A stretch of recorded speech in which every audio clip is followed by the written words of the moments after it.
Yeah, I think it was mixed. I mean, as an apprentice, you have to put your time into digging and sweeping and cleaning and arranging the materials. That's true. But I think that I would sort of, if I felt I was getting segregated into dead-end types of jobs, I would definitely request to be trained or put with somebody else. I think I was more fortunate being with smaller contractors, smaller jobs where I had to, you know, there weren't a lot of people, you know, they had to put me to work or else they weren't going to make any money. And I was mainly with one or two other people. So it was easier to motivate those situations than being on a huge job with 100 people. Right.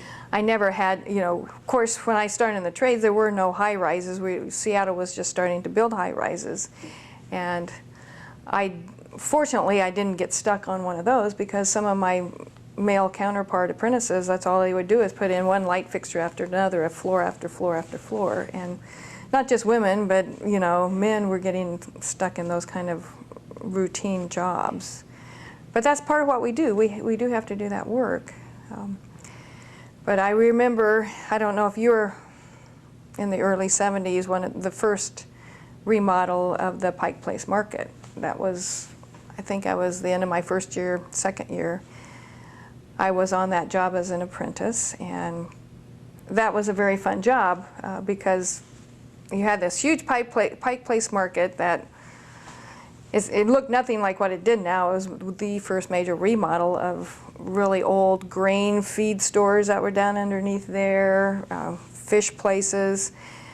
You know, I would go in every morning and we'd all rattle on the pipes and the rats would run out. And I mean, it was, as a new apprentice, I was the one who was supposed to crawl into the underneath and put in the conduit underneath the crawl spaces. And it was scary. Parts of it were scary, but it was an interesting job because I got to be part of a renovation of a very important site in Seattle. That part was exciting. So, but that also, you know, not all of my experiences were good.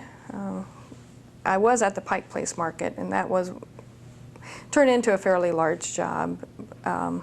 One thing I always would have to fight at that point, and I'm sure it still goes on today, was pornography was very rampant in the workplace. And when women in the trades would get together, we'd talk about how do we deal with that? How do you deal with people putting pornography in your lunchbox? How do you deal with going into a space like one of the spaces at the market, you know, was 2 or 3 floors underground? My foreman, I think, was trying to get to me that day. He took me, says, I want you to go down and work in this area. Well, it was full of, you know, about 8 or 10 men down there, but there was pornography everywhere, nailed up to every wall, every post. And I thought, oh, this must be a test, you know, and everyone was kind of looking at me. And so I said, if you want me to work here, every one of these pictures have got to come down. And then I said, in fact, I'll take them down right now. And I ripped every one of them off the wall, and everyone started, you know, working. Yeah, and this wasn't nice little, you know, this was pretty hardcore pornography. And so that was the last time I really saw any of it on the job. After that, it all kind of disappeared. But because they knew if I was around, I was going to rip it up and tear it up. And right. I don't care if it was in a carpenter's area or not. And so, you know, I think those are kind of things you have to work through.